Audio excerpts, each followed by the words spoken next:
Attention Cloud9 shoppers, this is the Superstory Podcast, a Superstore fan podcast with Matthew Haas and Michael E. Cullen II. Okay, everybody, welcome to the Superstory Podcast. I am your host, Michael E. Cullen II, and with me, as always, is... Matthew Haas. Yeah. Okay. Forgot my last name for a second. Yeah, that happens. What was your name again? Jacob. Marley? Yeah. Wait, no. Attention Cloud9 Associates, it is now time for orientation. Okay, anyways, folks, today we are covering the episode Labor, which was the season finale for season uno. Mm-hmm. That's one in Spanish, in Yeah. case you didn't know. It's also a card game. Yeah, it is a good card game. It's Yes. And this episode was... awesome. Yes, I mean, it you were was. going to say something else. But, Oh, yeah. But it's awesome. Yes, this episode was like I said, the final episode of the season, Labor, which was first aired on February 22nd of 2016. And it was directed by Beth McCarthy Miller and written by Justin Spitzer. Good guy. Yeah, he's the creator of the show. Sorry, he just created the show. But the actual episode is written by Owen Ellickson. And that's our little info about the show. Little info about the show. Are you a crooner now? Yes, I am. Just sing songs about who created shows and who did the writing. And Superstore is a show I like. How about you? My name is Mike. Justin Spitzer, not like Wolf Blitzer. Doesn't make any sense. He may or may not have a sister. Okay, anyways, that was a little weird thing. It was weird. Yes. So,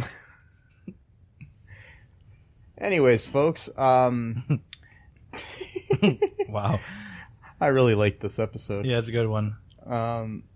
This one has a double meaning too, kind of. Yes, it does. Labor. Yeah. What are the double meanings here, Matt? Well, the first meaning is Cheyenne is having her baby. At first she kind of has false labor. Not the Baxter. Braxton Hicks. That's right, the Braxton Hicks principle or whatever. And then the other part is that Jonah and Amy. Well, it was actually Jonah accidentally formed a labor union by accident. Yes. Just because he used the word union during a conference call with some of the higher ups in Cloud9 corporate, because he wanted to get them to change their policy to allow paid maternity leave so Cheyenne can, stay home with her baby and still get paid. Yeah. And he just mentioned the word union, like just off the cuff, because he was talking about lots of other big companies do that. And then he just said, typically those companies have unions, and he just was just saying that. And then they're like, oh, we're gonna patch you to whoever, Greg. You're like, no, we don't need to get Greg involved. And Yeah, and it's like all of a sudden there's 15 people on the phone and for like a 5-second conversation. That was a great conversation. Yeah. Yeah, I really liked this episode, like I said. Yeah, and then we go on and there's a little bit of strife going on here with basically the first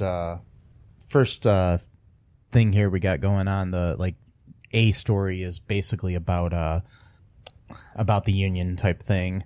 We've got the union buster coming in, Steve. He comes in the next day, and they have a little nice little meeting, and he's swinging his wiener around, according to Glenn, and his big old wiener. Glenn. Yes. He always says these like very sexually charged things without knowing it. Yeah. Or sometimes maybe knowing. Anyways, Yeah, maybe. He basically they have this little meeting and Steve's basically not listening to anybody. Also, Dina is feeling pretty, useless in this episode for most of it because she had stepped down in the previous episode as a assistant manager. Yeah. And now she just feels like she has no purpose in life or something. And it's just kind of interesting. There's a nice little character arc there. It's, basically, as the episode goes on, Jonah and Amy are fighting about why about Jonah trying to interfere with everything and trying to, basically, he's like thinking, oh, maybe we should create a union. And he prints up a thing from the sanitation workers union. The international sanitation workers union. Yes. He's just going to cross that out and, right in Cloud9. I love the show. Yeah, anyway, Cheyenne goes into labor again because she had the Braxton Hicks labor at the beginning of the episode, and now she's she goes into labor and actually gives birth to Harmonica, and Glenn tells her that she should be at home with the baby, and so then he ends up giving her 6 weeks of maternity leave paid. Right. And Steve hears the whole thing. Right. And then reports it to corporate. Glenn gets fired.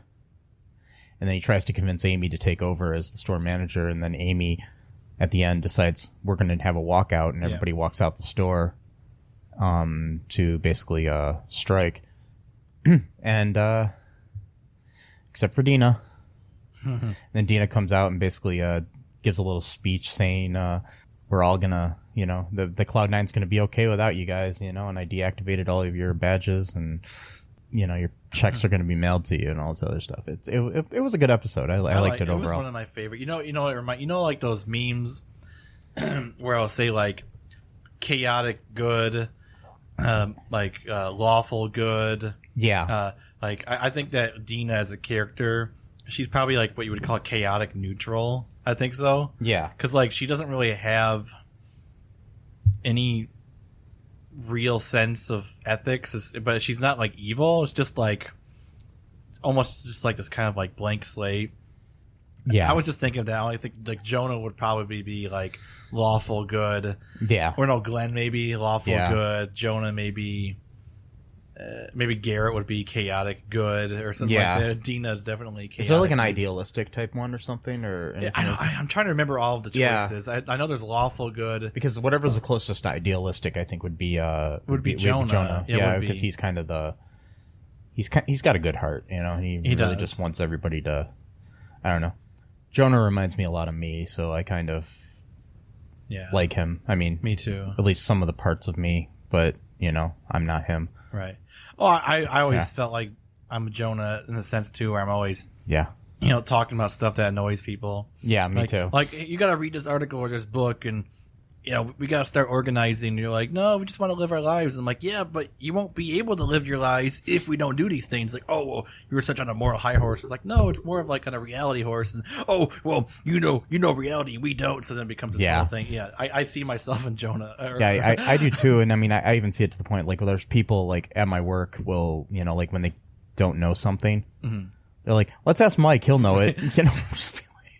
Because I just know a bunch of random shit. Attention Cloud9 Associates, our employee of the week is... So who was your favorite character this episode, Matt, and why? Man, I like Jonah and Amy. Their disagreements, that their story, the labor union story. I mean, you can award it to two people if you'd like. But I really like Mateo, trying to pick towels and stuff. I know, too. that was I'm funny. trying to figure out. Garrett's always great. I guess the Amy and Jonah duo. Yeah. Because, like, they represent, like, the two of them represent the conflict that goes on whenever people are not being treated right. And then there's always two main sides. There's always the idealistic person like Jonah who's like, we gotta change things. And then there are people like Amy, like, if we rock the boat, we're gonna have even less rights than we have right now type of thing. And there's always that struggle between those two kind of personalities. Like, if you rock the boat, we're gonna if we lose, we're gonna be 10 times worse off than we are now. But then you got the Jonahs of the world saying, yeah, but we don't even have the current rights we have now if there weren't people like me doing that exact same thing. Exactly. But then they'll turn around and say, yeah. The Rosa Parks of the world. But then the Amy's of the world will turn around and say, yeah, but for every successful one, there's probably like hundreds of unsuccessful ones. Yeah. So what's to say that we're going to be the ones that get what we want? You know, and plus, too, there is a kind of difference because Jonah comes from a place of privilege. Yeah. Economic and racial, I guess. And, well, I don't know, because he's Jewish, so maybe not so much that, but whatever. But yeah. But, like, so it's easy to be idealistic when there's not a lot at stake.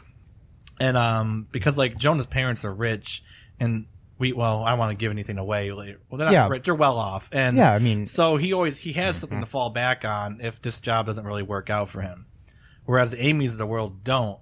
So it's a lot easier to be idealistic when if you fail, it's not going to completely destroy you. Whereas the Amy's of the world, it very much can. I mean, she's got a daughter. It's a lot easier to complain about what you don't have when you already have a lot. Mm-hmm.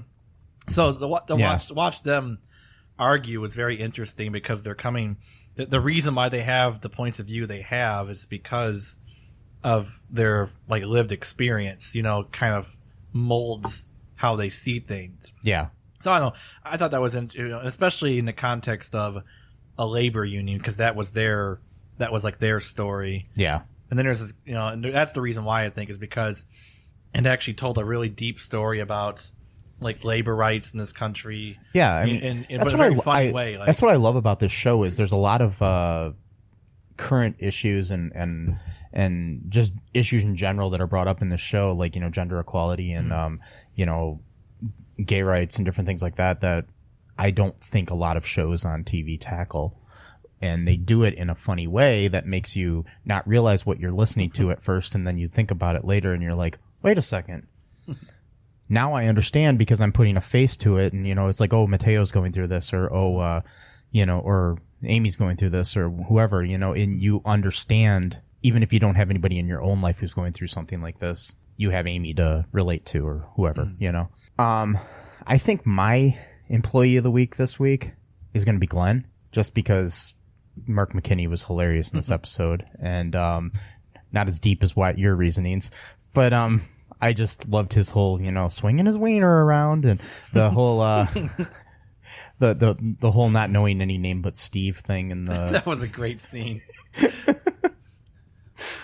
I don't know. So nervous. So I'm just gonna go with Mark McKinney as my employee of the week, as Glenn.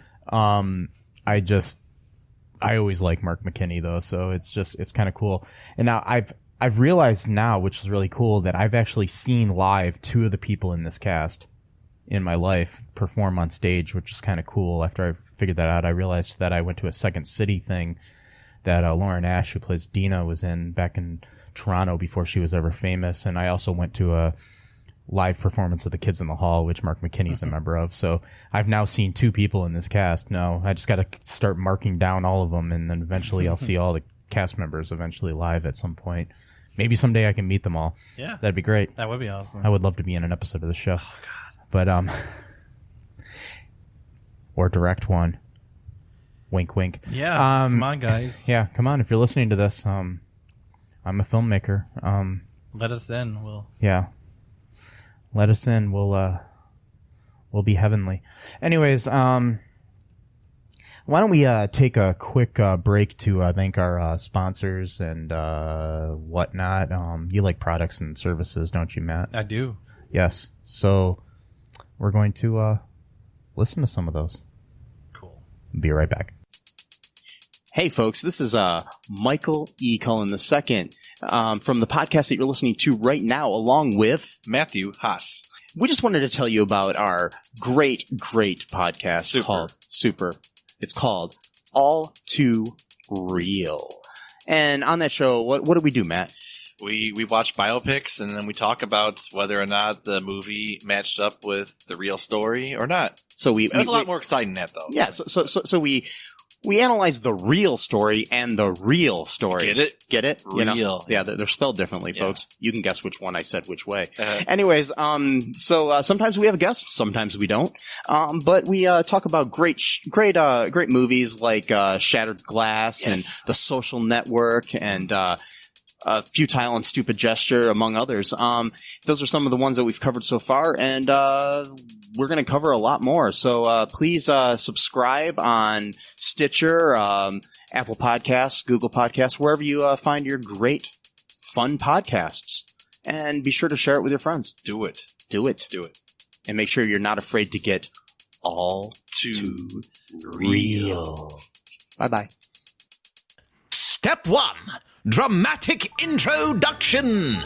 I am Magus Elgar. Magus Thadalor Elgar is one of the more respected casters in all of Hearth. The dragon bone plate in my skull probably needs its focus enchantment aligned. Though don't expect to go under his tutelage unscathed. Well, you know what they say. Pretension can turn intention into the best retention. Nobody says that. No, not really. You can hear Magus Elgar and his exciting adventures. Visit MagusElgar.com to download your copy today.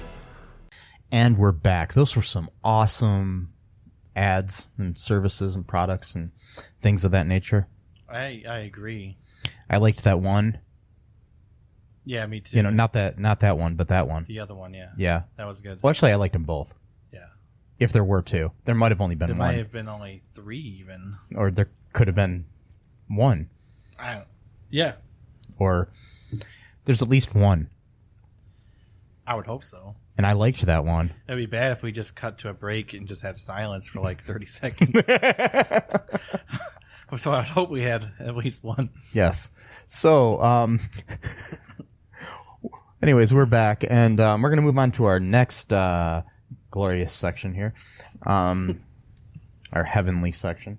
Our next section is today's special. Ah, okay. Attention Cloud9 shoppers. Today's special is Matt, I'll let you go first. What was the best scene in the episode and why? The best scene. Well, you were talking about Mark McKinney, playing Glenn. I like that scene where they're doing the script about the guy trying to get someone to sign a union card. Yeah. And Glenn just keeps saying, like, what's your, hi, I'm Steve. And he's like, well, actually, I'm Steve, so maybe that might be a little confusing. So just pick another name. Any other name in the universe. He's blanking. He's like, I'm Steve. Like, let's give a round of applause for. And then Glenn. later he comes up to him and he's like, I want you to know that I know other names. There's Glenn and there's. And then Garrett's like mouthing Steve to help him. And he's like, Steve. And Garrett's like nodding his head like. Oh, that was great. I think my favorite is probably, like you were saying earlier, I liked Mateo trying to find towels, and he's just sitting there. It's just a quick little thing at the beginning where he's trying to find towels to help out with the delivery, and he's ends up basically trying on all the trying all the towels and trying out the bath mats and all this other stuff while he's sitting there while poor Cheyenne's over in labor. I know. Like he's trying to pick the right color towels. Yes. So she can have baby on him. And Yeah. Get him all filthy. Yes. And then also too, like when he steps on the one floor mat, he's like, "Oh, that's good," but then he steps on the floor and he's like, "Oh, like somehow that's bad."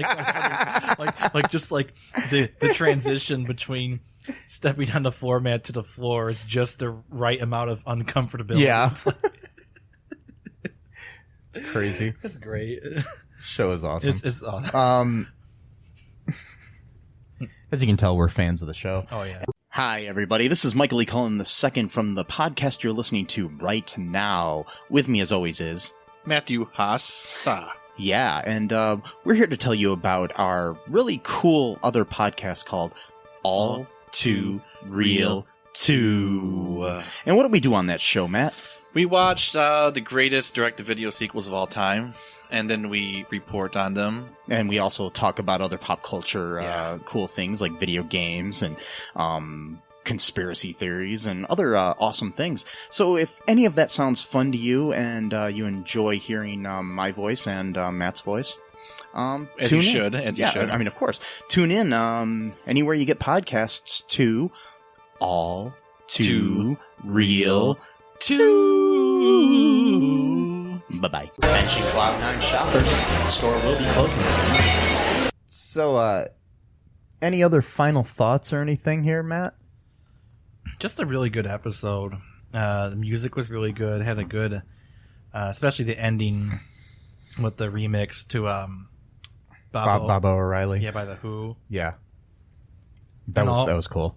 All of them walking out in solidarity, and then the big twist at the end with Dina, giving this speech that sounds like she's in support of the walkout, but then It changes. basically just fires all of them. Yeah. I just wanted to add a little trivia is normally Amy has a different name tag in every episode. Mm-hmm. This is the only episode I know of, at least so far, where she's wearing an Amy name tag. Oh, the really? whole episode. Oh, wow. Yeah. I'm not sure I why, didn't but notice that. yeah, but they did, yeah. I noticed it when I was watching it, but then I looked it up just to double check, and my good resource of the Internet Movie Database let me know that yes, indeed, she was wearing an Amy name tag. That's awesome. So before we end here, have you heard anything from our good friend Tony Generous? I got some cryptic text messages the other day. Not sure if they're from him or from some spammer. I don't know. Sometimes when he communicates, it's very hard to translate. So it could have been him. Did you get the MP3s that he sent from my phone? Yeah. Okay. Yeah, because I think I played one in the previous episode, so I'll Okay. probably play one in this one too. Maybe I was to close this out. Yeah, I was surprised that he had his music on my phone. I'm not sure how that happened, but Yeah. and then he sent it to your email from my phone. Yeah, that was kind of weird. But yeah, Did he record it when I was sleeping? I think he did. But I was never asleep as far as I know. No, we did eat lunch in Cary.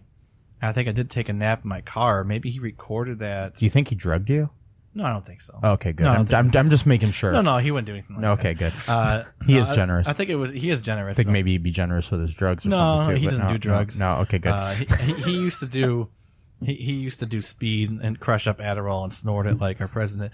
And but Who knows? Maybe by the time this airs, he won't be our president anymore. maybe maybe if only. Yeah. No, but he sent. Now I got some new files on my phone from him. Oh, okay. I don't know what's going on. Are they music or They're are they music? Let's see if I can. Well, I mean, if you want to send them to me, yeah, I can edit it into the episode All right. if you want me So, to just play it live. I'll yeah. I'll let you. I'll send it.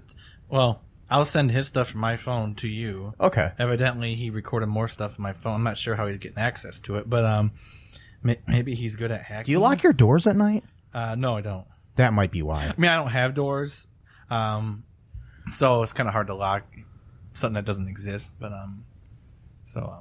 But I've been to your house and you have doors. I sleep under a door near a street.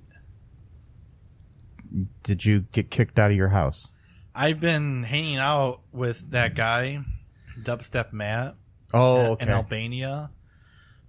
I was staying with him for a while, but he doesn't have a home. But I was staying with him in Albania for like 3 weeks. Mhm. Or it was more like 5 weeks, actually, 5.5. So you think Tony might have been there? I don't know how he'd get there, but I know that you know what it was. Okay.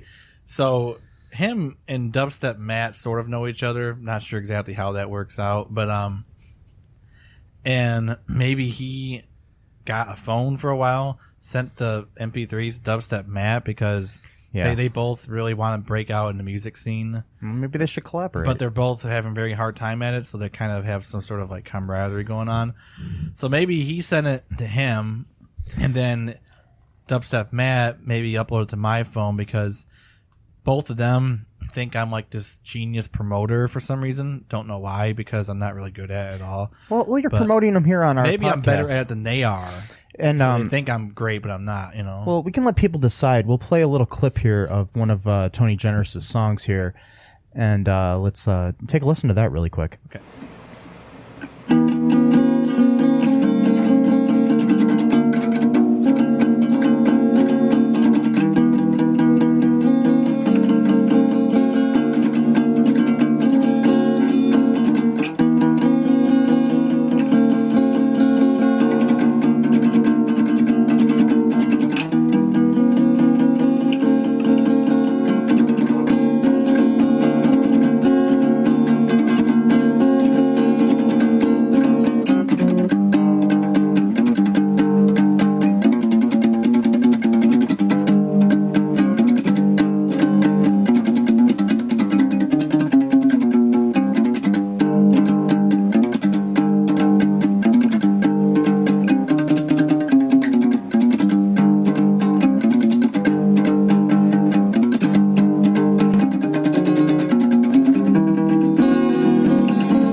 Okay, that was interesting. Interesting is the word Yeah. to use. Good? I'm not sure. But not bad either. Just very... Is opaque the right word? Maybe not. It could be. Just kind of confusing, but not in a bad way. It did make me feel like there was something missing in my heart. Maybe that's what it is. It's like this kind of missing piece. I don't know. Anyways, I try to get him to get a little bit more mainstream. I keep trying to tell him, traditionally the purpose of a song cover is to play the song in a similar way to the original, so that's recognizable. Yeah. His idea seems to be, as long as the lyrics are the same, you could do whatever. I mean, I guess technically that is. That's still a you cover. can, but it's not a way that most people Yeah. listen to cover songs. But maybe he's going for the art crowd. I don't know. So we'll see. Yeah. Maybe it'll work out. Who knows? Well, that's good to hear what's going on with him. I think for now we're gonna close this out. And for right now, I've been Michael E. Cullen II. And I've been Matthew Haas. Okay. Okay. And the store is now closed. Get out. Bye-bye. This is a Super Story podcast, a Superstore fan podcast. A Cullen Park production. Produced and edited by Michael E. Cullen II. Music by Matthew Haas. Subscribe and share the show. Visit us at cullenpark.com.